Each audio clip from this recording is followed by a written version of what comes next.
दोस्तों अभी आप अपनी स्क्रीन पर जो म्यूचुअल फंड्स देख रहे हो, अगर आप ध्यान से देखो तो आप देखोगे कि सारे ही म्यूचुअल फंड्स आपको डबल डबल देखने को मिलेंगे। एग्जांपल के लिए अगर आप यहाँ पे चेक करो तो यहाँ पे आपको जो HDFC का यहाँ पे आपको मिड कैप फंड यहाँ पे जो देखने को मिल रहा है, उसकी NAV अगर आप थोड़ा सा ध्यान दो तो यहाँ पे 202 रुपीज़ की यहाँ पे इसकी NAV है। बट यही म्यूचुअल फंड आपको ऊपर भी देखने को मिल रहा है HDFC का मिड कैप, बट इसकी NAV 71 रुपीज़ की है। एंड ऐसे ही अगर आप और भी म्यूचुअल फंड्स को चेक करोगे तो यहाँ पे आपको HDFC का फ्लेक्सी कैप फंड देखने को मिल रहा है, इसकी NAV आपको 2030 रुपीज़ की देखने को मिल रही है।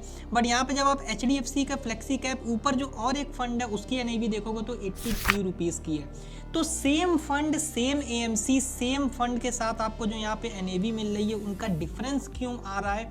और आपको तो जनरली यही लगेगा कि यहाँ पे जो इसकी NAV है सस्ती है तो हमें यही फंड लेना चाहिए, जिसकी NAV ज़्यादा है वो फंड नहीं लेना चाहिए। बट अगर आप ऐसा करते हो तो आप बहुत बड़ी गलती कर सकते हो। और ये आपके सारी AMCs के अंदर जितने भी म्यूचुअल फंड्स होते हैं उसका एक ना एक फंड ऐसा होता है जिसका यहाँ पे जो आपका NAV अमाउंट है वो कम होता है। वो होता किस वजह से है उसके बारे में अगर हम बात करें तो अगर आप यहाँ पे चेक करोगे तो प्लान के अंदर आपको दो तरीके के प्लान देखने को मिल रहे हैं। एक है आपका IDCW प्लान और एक है हमारा ग्रोथ प्लान। तो वही चीज़ है, अगर आप देखोगे तो HDFC के फ्लेक्सी कैप फंड का जो ग्रोथ प्लान है उसकी NAV 2030 रुपीज़ थी, और जो HDFC फ्लेक्सी कैप फंड का जो IDCW प्लान है उसकी NAV 82 रुपीज़ थी। सो आज इसी वीडियो के अंदर हम ये चीज़ देखने वाले हैं कि ये IDCW और ग्रोथ प्लान के बीच में डिफरेंस क्या होता है और हमें इनमें से किस में इन्वेस्ट करना चाहिए।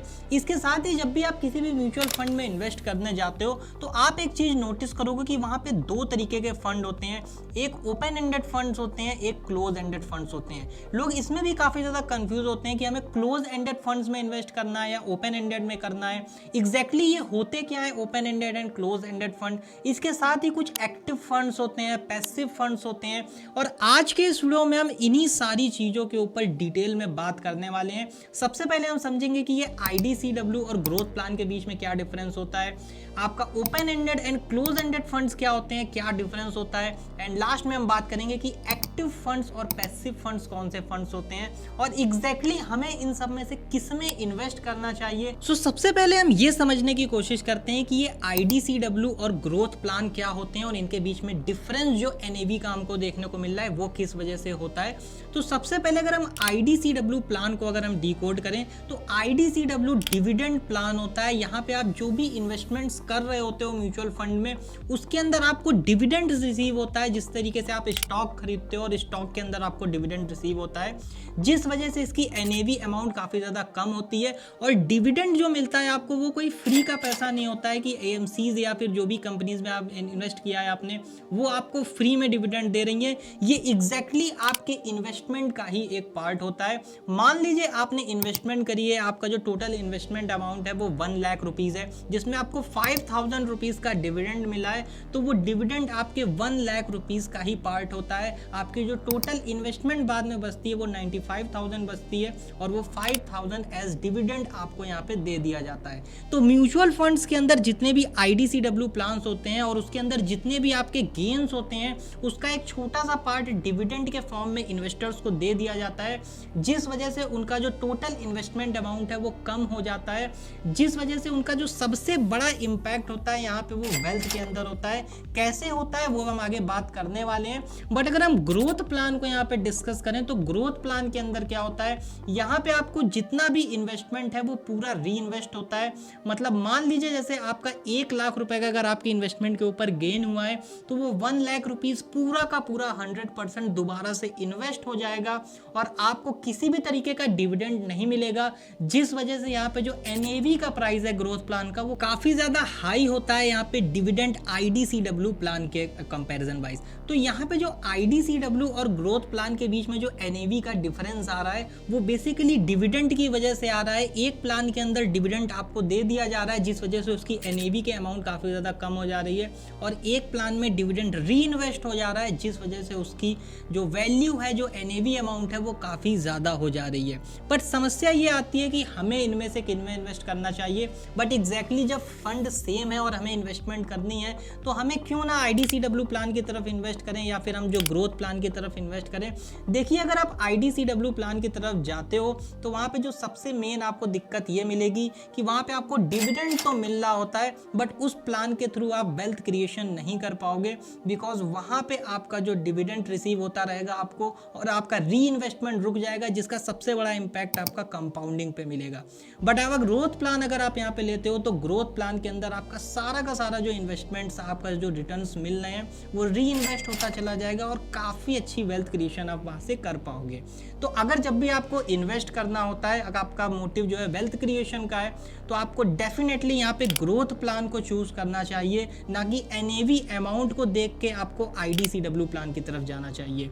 बहुत सारे लोग ये गलती करते हैं, उन्हें नहीं पता होता है कि IDCW और जो हमारा ग्रोथ प्लान क्या होता है, और वो NAV अमाउंट को सिर्फ देख के वो IDCW प्लान की तरफ चले जाते हैं। अब अगर हम open ended funds and close ended funds के बारे में बात करें कि एग्जैक्टली ये क्या होते हैं और हमें इनमें से किस में इन्वेस्ट करना चाहिए, तो इसके बारे में बात करने से पहले मैं आपको बता दूं, अगर आप इस चैनल पर फर्स्ट टाइम आए हैं और पहली बार इस सीरीज को देख रहे हैं, तो हम इस चैनल के ऊपर एक सीरीज कर रहे हैं, म्यूचुअल फंड पाठशाला सीरीज, जिसके अंदर हम म्यूचुअल फंड को जीरो से एडवांस लेवल तक डीकोड कर रहे हैं। ये इसका 6th लेक्चर है एंड इसके बाद हम ऑलरेडी बहुत सारी वीडियोस लेके आने वाले हैं, जिसके अंदर हम आपको म्यूचुअल फंड्स के सारे ही टॉपिक्स को डीकोड करेंगे। तो अगर आप फर्स्ट टाइम आए हैं चैनल पे तो सब्सक्राइब कर लीजिएगा, जिससे आने वाली जितनी भी लेटेस्ट वीडियोस उनके नोटिफिकेशन आपको मिल पाए। इवन अगर आपने पिछली वीडियोस नहीं देखी है तो प्लेलिस्ट का लिंक आपको डिस्क्रिप्शन में मिल जाएगा, आप जाके उसको चेकआउट कर सकते हो। सो ओपन एंडेड फंड्स के बारे में बात करते हैं। जैसा इसका नाम है सेम ही इसका काम होता है। ओपन एंडेड फंड्स ओपन होते हैं इन्वेस्टमेंट्स के लिए, हमेशा के लिए। जब भी आप चाहो आप इस फंड्स के अंदर इन्वेस्ट कर सकते हो। मान लीजिए आपको म्यूचुअल फंड्स के अंदर अगर इन्वेस्ट करना है, आप डायरेक्टली अपने डीमैट में जाते हो, आपको जो भी फंड पसंद आता है आप उस फंड में इन्वेस्ट कर देते हो। तो जो आपको फ्लेक्सिबिलिटी मिलती है, लिक्विडिटी मिलती है, आप किसी भी टाइम म्यूचुअल फंड्स के अंदर एंटर या एग्जिट हो सकते हो, वो फंड हमारे ओपन एंडेड फंड्स होते हैं। बेसिकली ओपन एंडेड फंड्स के अंदर आप कभी भी यहाँ पे इन्वेस्ट कर सकते हो। आपको कोई टाइम बाउंडेशन नहीं होती है कि आपको सिर्फ इस टाइम पे ही इन्वेस्ट करना है, या लिमिटेड टाइम मिलता है आपको उसमें इन्वेस्ट करना है, या फिर कोई लॉक इन होता है, ऐसा कुछ भी नहीं होता है। आप कभी भी यहाँ पे एग्जिट हो सकते हो, कभी भी एंटर हो सकते हो। बट जो क्लोज एंडेड फंड होता है, इसके अंदर आपकी लिमिटेशंस होती हैं कि एक लिमिटेड टाइम के लिए ये फंड ओपन किया जाता है और लिमिटेड टाइम के बाद इस फंड को क्लोज कर दिया जाता है। तो क्लोज एंडेड फंड्स में आप तभी इन्वेस्ट कर पाओगे जब उस फंड के टाइम पीरियड में आप उसमें इन्वेस्ट करो। मान लीजिए HDFC ने अपना कोई फंड लॉन्च किया, ये एग्जांपल के लिए मैं आपको बता रहा हूँ, कोई रिकमेंडेशन नहीं दे रहा हूँ, कि आप HDFC का मान लीजिए कोई फंड आया हुआ है, वो एक क्लोज एंडेड फंड है और उसने यहाँ पे बोल दिया है कि 3 मंथ तक आप यहाँ पे इन्वेस्ट कर सकते हो। तो 3 मंथ के अंदर ही आपको उस फंड में इन्वेस्ट करना होगा। 3 मंथ बाद वो फंड यहाँ पे ओवर हो जाएगा और आप उसमें इन्वेस्ट नहीं कर पाओगे। तो ये क्लोज एंडेड फंड्स होते हैं जिसमें आपको लिमिटेड टाइम के लिए इन्वेस्ट करने का मौका मिलता है, और इसके साथ ही लॉक इन पीरियड्स भी आपको यहाँ पे देखने को मिलते हैं कि 2 साल के, 3 साल के, 5 साल के आपका लॉक इन पीरियड है। उससे पहले आप एग्जिट नहीं कर सकते हो। अगर आप एग्जिट करते हो तो आपके कुछ चार्जेस यहाँ पे लगेंगे। सो अभी तक आपने IDCW एंड ग्रोथ प्लान को समझ लिया, इसके साथ ही आपने open ended funds and close ended funds को भी समझ लिया। अब बारी आती है active funds and passive funds को समझने की, कि ये active funds and passive funds क्या होते हैं। तो देखिए, जो एक्टिव फंड्स होते हैं इसके अंदर एक फंड मैनेजर होता है जो एक्टिवली फंड को मैनेज करता है। यहाँ पे किस स्टॉक को फंड के अंदर लेना है, किस स्टॉक को बाहर करना है, प्रॉपर वो उसके अंदर काम करता है, पोर्टफोलियोज को मैनेज करता है, जिससे आपको एक हायर रिटर्न्स यहाँ पे मिल पाए। तो ये एक्टिव फंड्स होते हैं। पैसिव फंड्स की बात करें तो पैसिव फंड्स जो होते हैं उसमें फंड मैनेजर को बिल्कुल भी मेहनत करने की ज़रूरत नहीं है। वो एक इंडेक्स को उठाता है, मान लीजिए उसने निफ्टी 50 इंडेक्स को उठाया और पूरी की पूरी उसकी रेप्लिका क्रिएट कर दी। जिस तरीके से निफ्टी 50 के अंदर यहाँ पे फंड्स यहाँ पे बाहर हो रहे हैं और एंटर हो रहे हैं, वो सेम फंड की रेप्लिका वो यहाँ पे फंड में क्रिएट करता रहता है। तो ये पैसिव फंड्स होते हैं। पैसिव फंड्स के अंदर यहाँ पे एक अंडरलाइंग एसेट को यहाँ पे, या फिर जो एक एसेट यहाँ पे ले लेते हैं और उसके बाद उस एसेट को पूरी तरीके से कॉपी करते हैं और उसी पे पूरा का पूरा डिपेंड रहते हैं। ये हमारे पैसिव फंड्स होते हैं। बट एक्टिव फंड्स के अंदर यहाँ पे बहुत ज़्यादा काम करना पड़ता है, फंड मैनेजर को प्रॉपर एनालिसिस करनी पड़ती है, रिसर्च करनी पड़ती है। तो ये active funds and passive funds के बीच में डिफरेंस होता है।